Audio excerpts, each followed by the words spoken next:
The grill is shot. The chairs are held together by optimism. And what happened to the rug? Sounds like your outdoor setup is not ready for patio season. Fix it all with Wayfair. Shop Wayfair for grills, rugs, furniture, and more. With 20 million 5-star reviews, room of choice delivery, and expert setup on qualifying orders, it's never been easier to do more for less. Get 10% off your first eligible purchase. Hurry to wayfair.com or download the app now. Wayfair, every style, every home. Make game day yours. Tickets, food and drinks, stats, and streaming. Everything you need is in the Utah Mammoth app. Download today and make game night easy. Download on both Android and iPhone. Tusk Top. DJ and PK, it's 97.5, the KSL Sports Zone. We're joined now by Steve Cleveland, former BYU basketball coach and Fresno State coach. Steve, good morning. Good morning, fellas. The Knicks are champs. I suppose you're pretty happy about that. Jalen Brunson was awesome, 45 in Game 6. They got a bunch of likable guys on that team. I think Bridges is really easy to root for, and Cat's really easy to root for, and the coach Mike Brown is really easy to root for. But you know what NBA people are thinking about right now? That's all stuff for fans. Can you really build teams around 6'2 guys? Because that very rarely has paid off. But the game's different. The floor's spread. All these guys are standing around the three-point line. There's more space around the hoop. Is Brunson on the cutting edge of a new trend, or is he just an outlier and that was a remarkable performance and enjoy it? But if you're a GM and you go chasing that model, you're going to get hit upside the head in the playoffs. What do you think? Well, there is truth to that from both sides. I think, first of all, a lot of love to the Knicks, and we've been doing this for a while together, guys, and to see that kind of unfold in front of me, and to see the Knicks win their first title since 1973, Mike Brown just did a great job. The coach did a great job, and it was all about sacrificing. Knicks won that NBA Cup title during the year. That would have been a little bit of an idea that the Knicks had it in them. But Brunson was incredible, and just as clutch as they get. They needed pretty much the whole season to kind of get things right. But I think the things that are most important to me is that the players were engaged, and they're constantly, and I give credit to the coaching staff and all the support groups, but it's one of those things that Coach Brown, I think, instilled in this group was to, number one, they had a lot of college teammates playing together, which is really crazy. Jalen Brunson, Josh Hart, Mikal Bridges, winning that thing in the NC2A 2016, 2018, and then bring that group back together and basically went on an 11-game playoff winning streak, swept the Sixers, the Cavs. Wemby is great, and he'll have his day and time. But the bigs, Karl Anthony Towns, OG Anunoby, Mitch Robinson, Bridges, Brunson, Hart, lots of titles. And I was so happy to see how it played out and fun to watch. So the drought's over. Knicks won their first title. And I think that Brunson obviously proved that he was the finals MVP with that 45-point showcase. So I just fell in love with this group, and I have a lot of friends that have ideas and thoughts, and they're always talking to me. And for whatever reason, a lot of my friends and people that I'm close to in this business kind of had different ideas and thoughts. And I said, fellas, this is one of them. Can we just enjoy this special moment right now and what took place with players and coaches? And yes, Wemby was, he's who he is, and he's going to have a great career. But let's just enjoy the Knicks championship and obviously Coach Brown putting things together. But really watching Brunson do what he did, Jalen was incredible, and to do it with his two teammates in college, Josh Hart and Mikal Bridges. So I'm excited about it. I'm happy about it, and let's talk about whatever you want to talk about.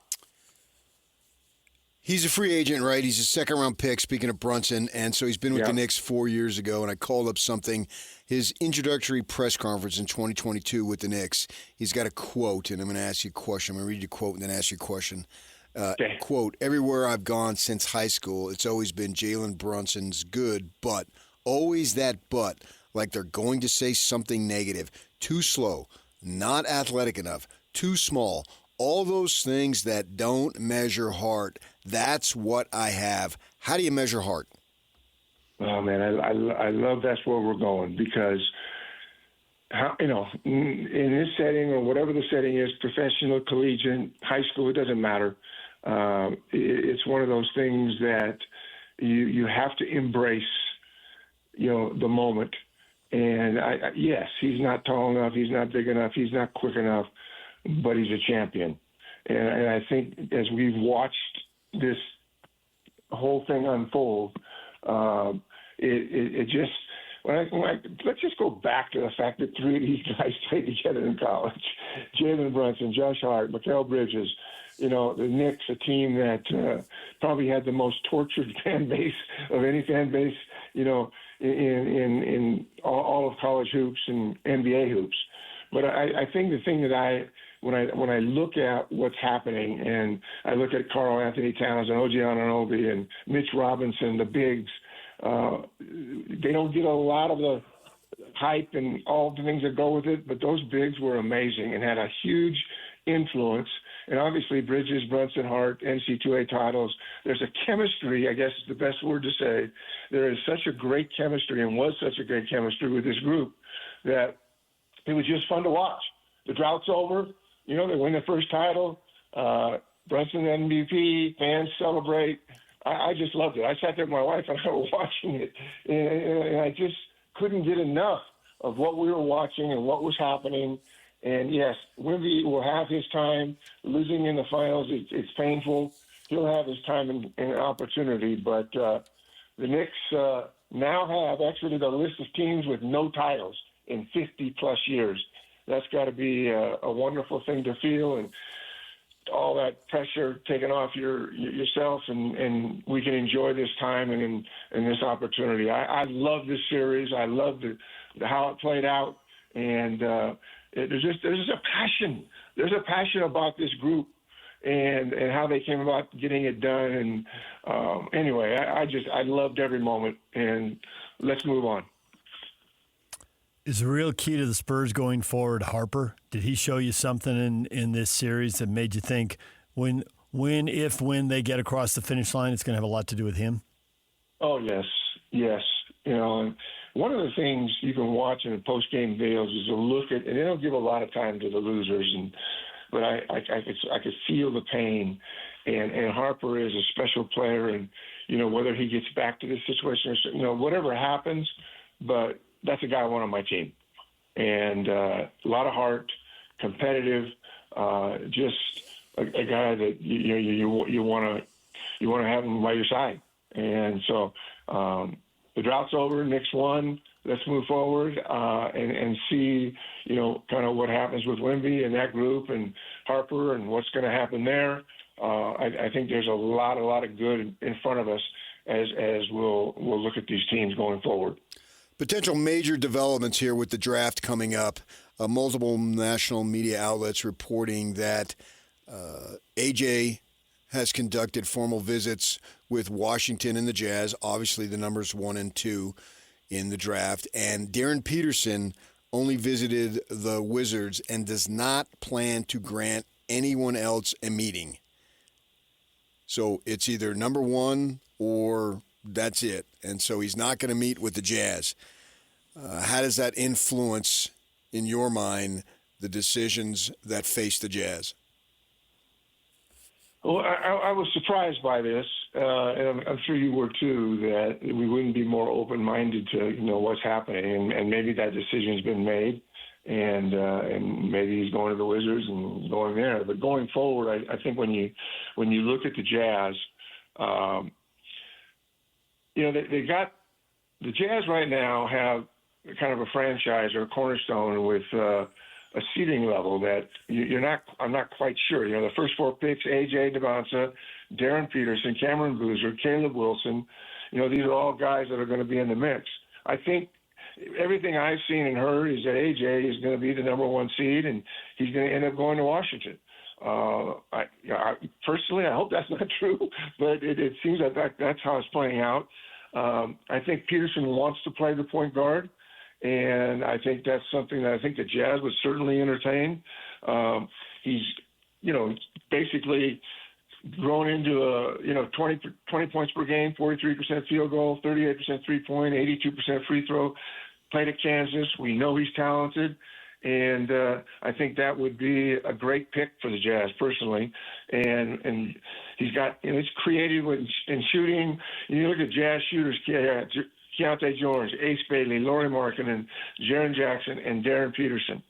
I think that's a good get. I think it's a guy that, I think he's around 6'6", maybe 6'7", but he's certainly in a position to help the Jazz.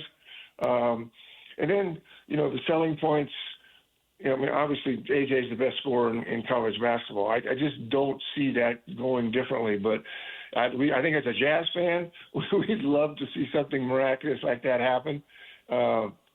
Regarding, we haven't talked a lot about Boozer and kind of what he brings to the table too, another guy that can impact a program and impact a franchise. Probably Boozer, as I've read things and watched him, there's some physical tenacity and toughness that he can develop. I just don't like putting guys in a box and saying this is who they are and this is what they're going to be. But I think there is a toughness that Boozer can develop and really have an impact and be on a winning team. And I think with Markkanen, Kessler, Ace Bailey, you add Peterson to that group, and I think the Jazz have gotten better. And I think that the Jazz will be a better team going forward. And who knows what's going to happen with trades and other things. So we'll see. I think I trust Austin Ainge. I've known him a long time. We've talked about this before. He's a brilliant young man that knows this business. And making the right pick will be really important. And in some of those things, it's just out of their control. And it's just kind of, hey, this is what it's going to be, because that's where the cards lay out. But I think the Jazz will be better for this experience, and I think the Jazz will be better as a result of this draft. When you were recruiting, how many people did you talk to who knew the players? 5, 10, 25, 50? Because it seems like in this situation, and this is different than recruiting because you had to recruit so many guys, and there's only, when you have that 1 or 2 pick, you got later picks in the draft, but you can invest a bunch of time in this one slot. I'm just wondering, even if they can't talk to Peterson, if you talk to enough of his college teammates, high school teammates, AAU coaches, college coaches, people in the Kansas program who are around him all the time, can they talk to enough people? I mean, do they go 20 or 30? I don't have a good feel for it, but I assume they talk to a lot. Yeah, absolutely. I mean, you got to do your due diligence. And I think it's, when I was a college coach, I wanted to get every bit of information that I could get, from grandma to, his high school coach to his AAU coach to friends and family. I mean, no stone unturned. I mean, you really diligently go after this thing and making sure that you're getting the right fit for this particular player, whoever that might be. And so, yes, I think I remember recruiting, and I remember going into homes and, with family members. I can still remember one of my recruiting visits. I was recruiting Lee Kamard, and I went down to visit with him, and he lives in Arizona, and I go down there, and I walk into the house. There's like 40 people with ASU hats on, and I'm coming there representing BYU at that particular time. And I mean, I could barely get eye contact with these people. It was like, oh boy, this is going to be really, really difficult.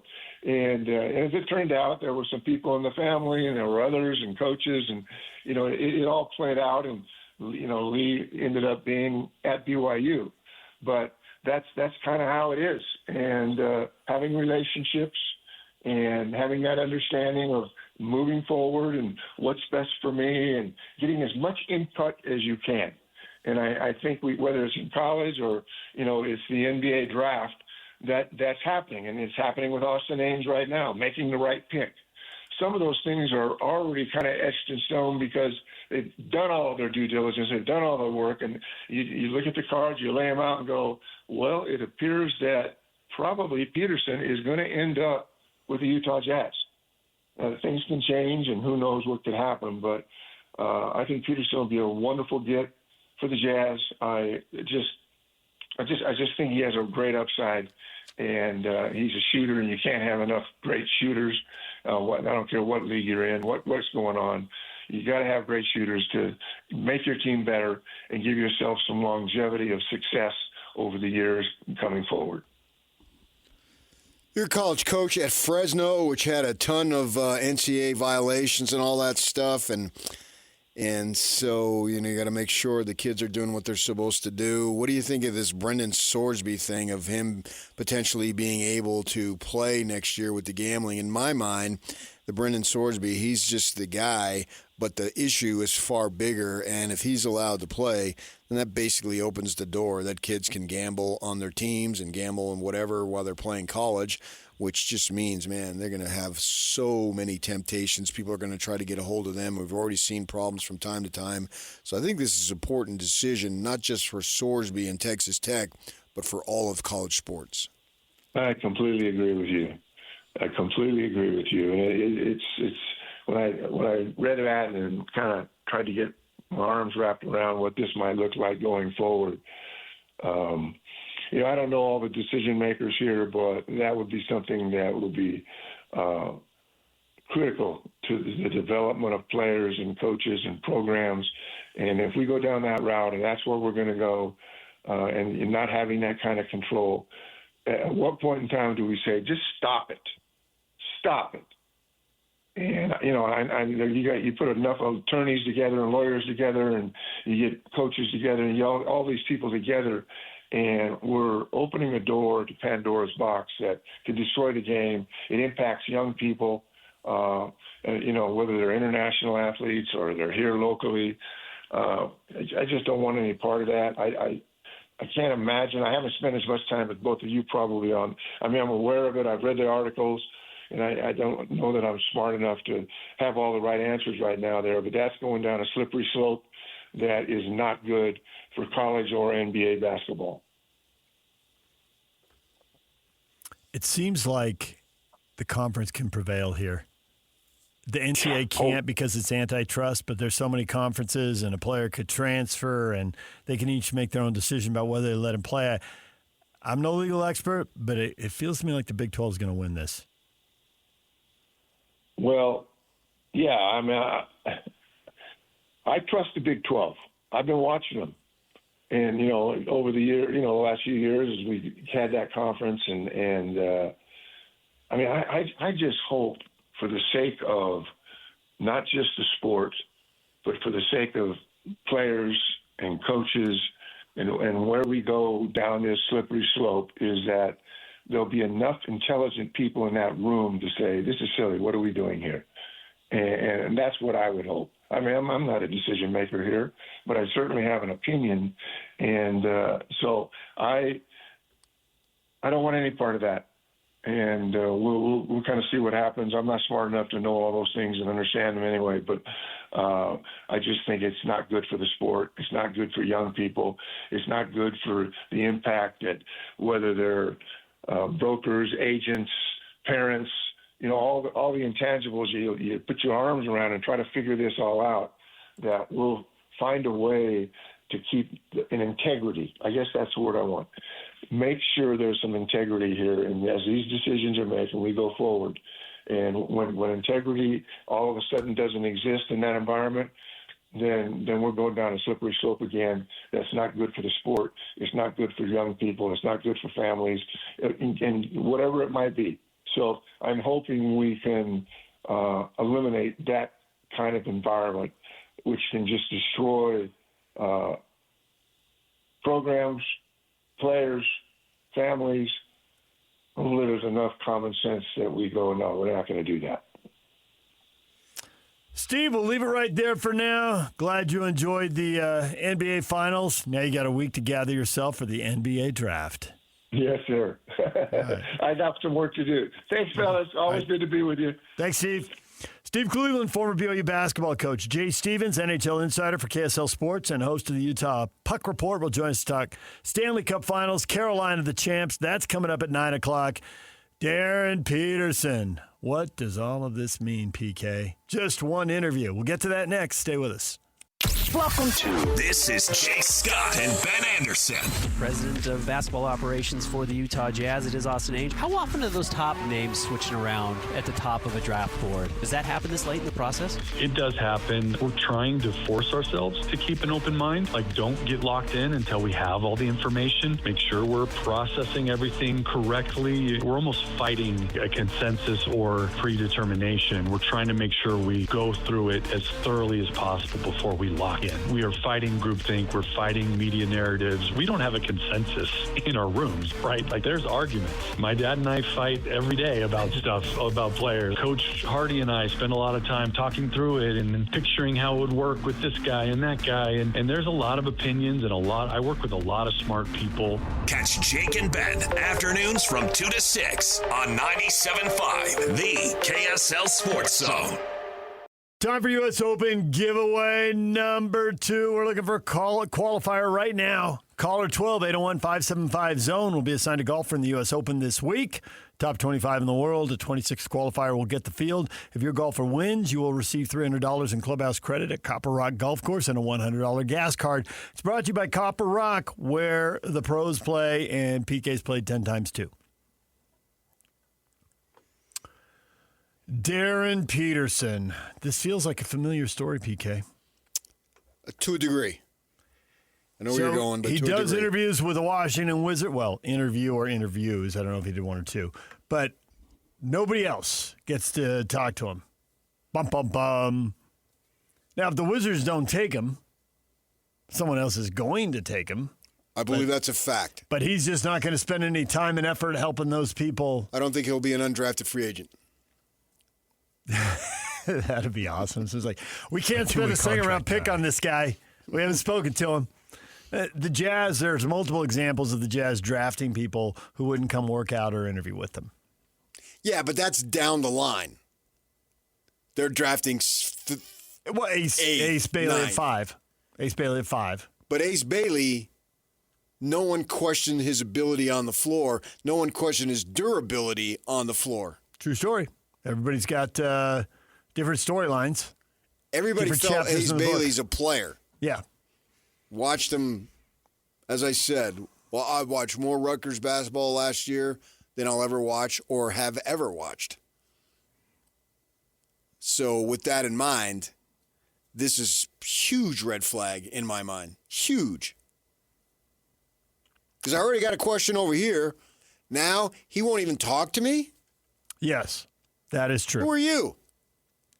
Darryn Peterson. Yeah. Who's accomplished nothing at the level I'm bringing him in. Now, There doesn't seem to be the applies to every one storyline of with them, I get Ace. that. With Ace, it was, hey, we're trying to negotiate our way down to this team. That was the storyline. Here, we don't really have any hint of that. It'd be like, okay, you want to go number 1, so you need to talk to the number 1 team.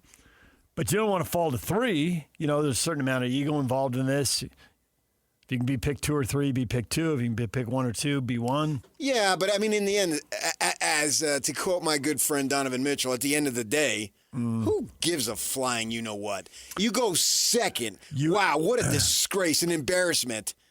There's a couple reasons I think people care. One, you and I can't put ourselves, we just look at it differently. We're 3 times as old as these guys or older. Soon to be 4. Right. I'll be 72 this year. So it matters to them in a way. It's just not mattering to our 30, 40, 50, and 60-year-old listeners because they get it. Now, there's a payday involved here, and everybody's slotted. You make a little more money. Yeah, that could be a motivator. Go do one commercial one time, and you've made up the money. I do think it's mostly ego and, hey, look, I'm number 1, and that's the goal. This is disrespect towards the Jazz. I'm not. He can think whatever he wants. I'm concerned about what the Jazz think, and this is disrespect, and it is alarming because I have to do all my work. Speaking of the collective of the Jazz management, to be most prepared in 8 days when the time comes. Everyone knows so much is riding on this pick. No one doubts that, and you need to think about a little bit more than yourself. And so he's not allowing me to do it. That sends up a huge flag. And we had Locke, who can tell us stuff without telling us stuff and has to be careful, saying he believes it's going to come down to Devonta and Boozer. Well, wah freaking la. Here we are. 8 days away. It's going to come down to Devonta or Boozer. I think this. You think Peterson is not talking to anyone else because Washington has told him we're picking you number one? Or he's gotten some head nod or wink or tug of the ear? I hope so, because then that becomes far more amenable to me as to why Darryn Peterson is doing what he's doing. Right. Then I get it, and that's fine. He knows, if or that's he the thinks point, he knows, then that's or fine. he thinks he knows. Yeah. Like, why would I fly around the country, spend all this time and energy talking to all these people so that they can get in my head when I'm going to compete against them because I'm going to be playing over here? And if that's the case, then I support Darryn Peterson 100% on that. If he has a strong inclination, if not fact, somewhere in between, then yes, he's making the right decision. That might explain why A.J. Devonta has done the interviews with Washington and with Utah, but with nobody else, because he thinks he's not sliding past number 2. Oh, well. Why do I need to go flying around the country to 3, 4, and 5? Because I'm going top 2. I don't think he would be. And plus, I think Devonta likes the give and take. I've been around him enough. Obviously not been around Darryn Peterson at all. He doesn't seem like an introvert. Devonta's out there waving on crowds, talking to people, doing media stuff, seems super comfortable, feeds off the give and take, gets energy from it. Other people are exhausted by it, but he doesn't seem to be. Right. He just enjoys that type of stuff, and good for him if that's who you are and you like being out there and you like people. Great. Everybody's different that way, so fine. But I'm wondering if it does come down to Devonta or Boozer. I see them having a hard time passing on AJ. I can see why you would say that. And I think there's some personal feeling there. Yeah. And the marketing is off the charts. Yep. He's a charismatic kid. And at the same time, who's going to be the better player? I can't guarantee either Boozer or AJ or Darryn for that matter, which is what makes it intriguing. I think they all have a chance to be good, which is a good starting point. But unless he has been told, we're going to take you, Darryn, I just don't know that I would bother.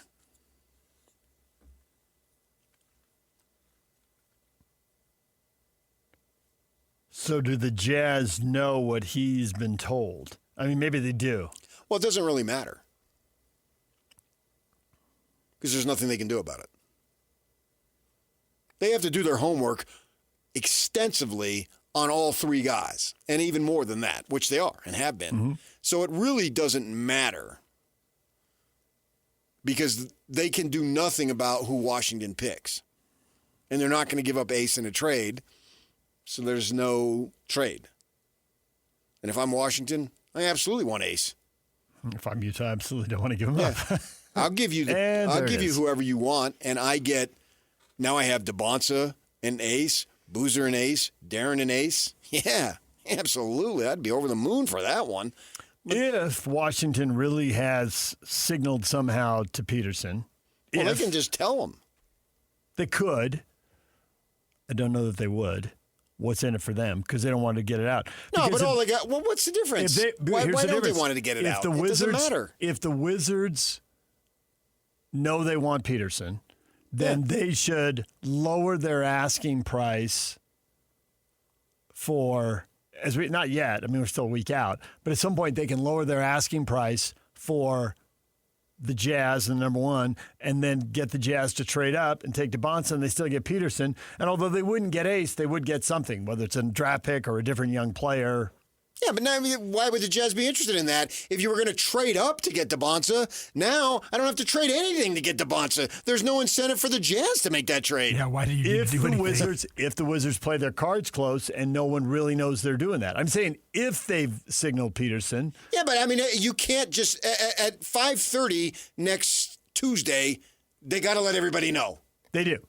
So at that point, you have discussed 100 different things, so it shouldn't be that big of a difference. And if it is Peterson, the Jazz, there's zero need to make a trade. If you wanted to trade up for DeBonsa, now you got him. But that's the whole if. Does Austin Ainge know about the if? You got to definitely know they're taking Peterson. Yeah, but what you will find out. You'll have that time. I don't understand what in it. Washington's not going to gain anything. If the Jazz wanted DeBonsa, you're going to get him. So what? So you think Washington's taking Peterson? Under your argument of giving Washington leverage, but I'm making something. multiple arguments here. Yes, there's an argument that Peterson could be thinking, hey, I'm number one, I don't need to fly around the country. But that might not be true. He may just not want to do it. Right. Okay, but what's in it for the Jazz? Do they really want DeBonsa? Do they think then they can that's get the him. only way to get him? But if the Wizards have played their cards really close to the vest, they can play as close as they want. And nobody knows, will they lower the asking price and not demand Ace Bailey as we get closer to the draft? Why? Because they're going to take Peterson, and they think they can get the Jazz to give them something to move up. Yeah, but they'll know. With the number one pick, at that point, it's out in the entire world. Well, I know, but the trade could be done Saturday, Sunday, Monday. You lower the demand. But you already got DeBonsa. Why would you trade? It doesn't make any Saturday, sense. Sunday, Monday, you don't have them. Tuesday, Wednesday, Thursday, Friday, Saturday, the following week. But the next X amount of weeks, you can make that trade. You don't just have to make it beforehand or the day of. And DJ, if they're happy with either one of the guys, why? Yeah. If the Jazz are happy with either one guy, they may not even want to give up. They're not going to. There's no need to give up anything. They're both considered generational type talents. Yeah. So. But do the Jazz really believe that? I get they are considered that. Well, but do the Jazz value one guy over the other, which would be they AJ. believe it no more than you can believe something without being a guarantee. All of us have faith in God. How many of you have actually seen God? So I mean, we have the faith, and they have you have as much faith as you can have until it actually happens. And it's going to be a miserable day when I have to look at him and answer for what I've done. If the Wizards... He's going to say, bye-bye, like the flight attendants when you walk up. Bye-bye-bye. Bye now. That's what they're going to say to me. Saturday Night Live skit, I got it. If the Wizards think that the Wizards and the Jazz see this differently as who the number one pick should be, I just think the price could come down from Ace Bailey. I get the price. But you Ace don't Bailey need now. to. The Jazz don't need to give anything away. I don't see that at all. That doesn't make any sense to me. They don't need. They would be perfectly content to take Darryn Peterson, number 2, and perfectly content to take AJ DeBonsa, number 2. Despite the fact Peterson won't come interview. That's not another red flag. What if they're not convinced? But he's not. But at that point, he's available, and he's got no choice. And you either come here or sit out. I know that. But are they confident that he's going to be the player they need him to be? Or is this another red flag? They have as much faith in these guys as you can have without them going out on the floor doing anything. So you can only have so much faith until it becomes, I don't need faith anymore. I've seen it. Peter and James and John and all those people, they saw Jesus. So at that point, it's no more faith. It's knowledge. Yeah. So you can't have knowledge until October. And then we start seeing knowledge, and then the October of 27, the October of 28, and so forth. Didn't we learn a lesson from Ace Bailey last year? His agent, wherever that guy was adamant that we're not doing anything, and the engineer I think that's a different set of circumstances. Why? I could play out the same way. Why? Because Ace hadn't sat out 11 games. I think there is. Right. With Bailey, it's just the question was attitude. Does he really want to be here? And actually, Peterson could drop the 3 because they could say, we're going to take Boozer. And I've always said myself, I'm not a grass is greener kind of guy. I'm grateful for what I have, not worrying about what I don't have. And Boozer, if he's available, which he is going to be, because I don't think he's going to go number one, you take him and you're going to get a heck of a player who can be a cornerstone. So don't even mess with it. Just go. I think Boozer can be a 20-10 guy. He's solid. I think I've heard somebody, the lazy comparison is his father. Well, sure. I'd say it's the easy comparison. I don't know if it's the lazy comparison, but I think he's going to be better than his father because in today's game, what Carlos was required to do to be a great player is changed. And so you got to step out. He can step out. He can do those things, man. And everything today is so much more advanced. Boozer has been playing against high-level competition for years. It's not your high school somewhere, and then you go to college, and we can get Thurl on. He can speak to this way better than I could. The high school stuff's almost an afterthought. And Thurl develops, and then he ends up being a top 10 pick after 4 years of college. That's so ancient. Well, Brunson is. I mean, to merge the two stories, Brunson is ancient. I mean, a junior. Yeah, except he was small. He was. So people had doubts. Nobody had doubts about Thurl. But nonetheless, by the time he came along, he was 6'11", agile, can shoot, can do whatever you need him to do, and he did it at the pro level. When's the next time that the best player on a championship team will have played 3 years of college ball? I mean, he didn't play 4. We say that about Duncan forever, but I think now Brunson's going to be the guy we say 3 years about. So Boozer is right there. I don't see the Jazz even having to make a deal. They would be ecstatic with either of these guys. And right now, today, in texting as we speak during a commercial, I do think that it's going to come down to Boozer or DeBonsa. You believe Peterson's going to be the top pick in the draft and off the board? He has the most skill, so why not? And especially if he has said, hey, guys, I want to be here. I think you can also make a case that he sold himself to Washington. Don't worry about any of that other stuff. I can see how he does these people. He does an interview. Yeah. Tells them what he tells them and says, here's a list of people who back me up. Go talk to them. Yeah. And I think off that story The Athletic did this year, I do think he has a list of people who will back him up. Like Sam Mitchell. Don't know. Yeah, Sam Mitchell will be on there. The Athletic did a great job of talking like a dozen people. If you subscribe to The Athletic, you can go look it up. And they're just basically the quote that kept coming up over and over in the story was, I've known him for a long time. I can't believe this is happening. I've never seen anything like this. This is not who I think this kid is. This is a total outlier. I mean, they are all that everyone The Athletic talked to was just all in his camp. And they admitted that this was worrying, but they were befuddled by it. It does sound like someone has given him advice and they didn't fully realize how it was going to play out. And if you could go back, you'd change it. And maybe there's a little bit of it was physical, and he did freak out a little bit when he felt the cramps. And they can get past that. I believe, I've always believed. So you believe right now, and the reason the whole trade scenario doesn't make any sense to you is not only do you think there's a decent chance Peterson is going 1, you think the Jazz know it. As we sit here today. And I so think they're not going to be sitting here on a Saturday, Sunday, or Monday thinking they're going to take DeBonsa. No, we'll call your bluff. You want to call ours, we'll call yours. You can do that just as easily. It's the Godfather. And so I think with that in mind, right now, today, with the second pick in the 2026 draft, the Utah Jazz select.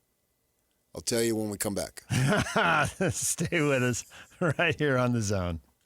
3, 2, 1. This is Scotty G and Coach Tim LeComb. Joining us now, he is the athletic director at Brigham Young University, Brian Santiago. A.J. DeBonsa comes in, and what a big get it was for BYU. But did that exceed your expectations, not just on the court, but how he embraced the community and the community embraced him? A.J. is remarkable from day one, all in for BYU. The one thing about this draft is I hope in the worst way he goes number 1, because I know that's his dream. I know that he's put in doing so much to put himself in a position to be the number 1 pick in the draft. One thing that I do have a lot of confidence in Danny Ainge. He's the best in the business, so is Austin. They got it. They'll figure it out, and they'll do what's right for that franchise. It's going to be super interesting to see how it works out. I'm one that's pulling hard for him to be the number 1 pick, even though I'd love if he ended up in Utah. Catch Scotty G and Coach weekdays from 10 to 2. Presented by Mountain Land Supply on 97.5, the KSL Sports Zone. Thumbtack presents Uncertainty Strikes. I was surrounded. The aisle and the options were closing in. There were paint rollers, satin and matte finish, angle brushes, and natural bristles. There were too many choices. What if I never got my living room painted? What if I couldn't figure out what type of paint to use? What if I just used Thumbtack? I can hire a top-rated pro that knows everything about interior paint, easily compare prices, and read reviews. Thumbtack knows homes. Download the app today. Make game day yours. Tickets, food and drinks, stats, and streaming. Everything you need is in the Utah Mammoth app. Download today and make game night easy. Download on both Android and iPhone. Tusk Top. So what you're telling us right now is lining up with something that the coach Tim Lacombe said right after the draft lottery. And they ended up at number 2, and, at that point we had no idea. And, man, it's a good thing they won that coin flip with Sacramento. Woo! Yeah, sure. And they'd be down there at number 7. But I said, so what do you think? And he says, I don't know how, and I don't know what. He says, but I just have this feeling they're going to end up with A.J. DeBonsa. They're gonna get him. Where am I? And I said all the stuff I would typically say. And he's like, I don't know. I don't know how it's going to happen. He says, I just have this vibe. Now, with you and your sources in your own way, thinking that, it's just, this is a think. I'm not saying anybody Jazz told me they're going to draft DeBonsa. I haven't put it on social media. Thank you. You're welcome. But I do think that if he's available, and I think that the growing chances of him being available are just that. There's a multi-tier thing going on here. One, is Washington going to take Peterson? And maybe our clue is that Peterson's only done one interview. Yeah, he's only done one interview. And that's it might even be stronger than a clue. You could say that's because he's arrogant, and that's because he thinks he's better than, and that's because he doesn't want to go to Utah. But it could be as simple as they came away from their interactions, whether it's him or his agent or somebody his agent knows, somehow there's a wink, a nod. And then DeBonsa becomes available, and he's just too good to be true. And they can't pass on him. Or Boozer. And they take AJ. They can't pass on him. And then the super mock draft 1.0, not 8.0 that we were reading last week, mock draft 1.0 back in November is right. Because before all this started, that's how well, and there's a reason why that was there, and I think that reason holds clear today that Darryn Peterson is the most skilled guy in the draft. Peterson won. And so Washington sees what everybody else sees. Right. They're all professionals over there, too. And so they see it. The kid is smooth. He's, you hate to say it, but he's got MJ qualities. And he's 20 points. No, I have no idea what's inside when the game's on the line. And that's the quality he's really got to have. But he's 20 points a game if it goes poorly, and he's more than that. Right. If he adapts the way a lot of people expect him to. And by a lot of people, NBA people, other college coaches, media, fans, a lot of people are thinking he could do 23 a game. He could do 26 or 27 a game. Skill set, was Tiger Woods really that much better than his contemporaries? Yeah. I say no. Oh, yeah, I think he was. No, I don't think he was. He wasn't? It was his determination, his willingness, his confidence. I'm talking literal skill set. Yeah, but see, I think that's all. No, I think it's both. He did have more skill. When that ball sits on the edge of the cup in the Masters, come on, He freaking willed that ball in. I don't know how he did it. Like the coach said, I don't know how they're going to do it, but he did it over and over and over again. And he was single-minded. Well, he had something else on his mind, too. But when it came to golf, he was single-minded. He was trained from that. We want to crack on Earl Woods all we want, but he was trained for that, and he did it. And he believed, he intimidated everybody. That's not a skill set. But he had the skill set too. And he had all of that. Exactly. He had all of that. No one's denying it. But he also had, he literally hit the ball further off the tee than everybody else. And if that was the determining factor, then he won. But around the green, I can go get the guy from the longest drive contest at Mesquite to hit it longer than those guys. But when you're both, that's why you triple the other elite guys. That's making my point. Right. That is exactly what I'm saying. So he had the ability to will the ball in. Yes, he did. And he had as high skill set as everybody else. But I'm not saying... not as everybody else. I think he had a higher skill set than everybody else. But not to where he tripled. No way. No, I agree. I know. But he had the higher skill set, and he had the higher will on top of that. And that's what made the difference. The will made the difference. And Darryn Peterson has skill, MJ-like skill, but I have no idea if he has the determination to do what he did. And I don't have that about anybody. I have no idea. We'll find that out. And few people do have that. And for the Jazz, they got this opportunity to draft DeBonsa. AJ, my friend, you didn't go number 1. What are you going to do about it, son? Oh, my gosh. We got the broadcaster right over here says you can't shoot threes to save your life. What are you going to do about it, son? It's all set up. That'll be awesome. Yeah. Scotty G has a story like that. They were somewhere playing in some half-empty gym at, I don't know, maybe San Jose State or somewhere, or more than half-empty. And Sam Merrill went in checking the game. Sam's 2 for 7. And Sam, where he's broadcasting from to check in, it's often like 20 feet away. But and in most gyms you couldn't hear, but in this one, Sam... I've been in that San Jose gym. Sam looks at him and goes, I can hear you. Yeah. AJ, I can hear you, David. Well, yeah. So, yeah. Let's see. Jalen Brunson just got done. I just read a quote with Steve Cleveland. You can tell me I can't do this, this, and this, and I'm not tall, I'm not fast, I'm not strong, blah, blah, blah, but you cannot measure heart. And now let's see. And that's what's going to determine all these guys. They're all in the same boat. What's going to determine how good you're going to be? How much does it burn? And what are you willing to do that others wouldn't do, that Kobe Bryant did? Sure, Kobe Bryant, he had enormous skill. But what made Kobe Bryant? It wasn't just his skill. I would argue no. I would argue that his skill was secondary. It was actually the determination, the will, all the stuff that goes into it. That's what separates the rest from the few. Well, sometimes it's the talent, but to get to the very, very top, you got to have it all. You got to have that athletic gift, and then you've got to have the work ethic, the determination, the confidence, your the willpower. Summer has to be ruined when you lose. Not stand up to a bunch of media dudes making 60, 70 grand saying never to these guys. What the crap was that? I have no idea. It was bizarro. If I'm San Antonio, my gosh, I'm having to meet with Duncan immediately and Popovich immediately. What the crap was that? That's what you're worried about? That was a red flag. Yes. One that has to be addressed. To your point immediately.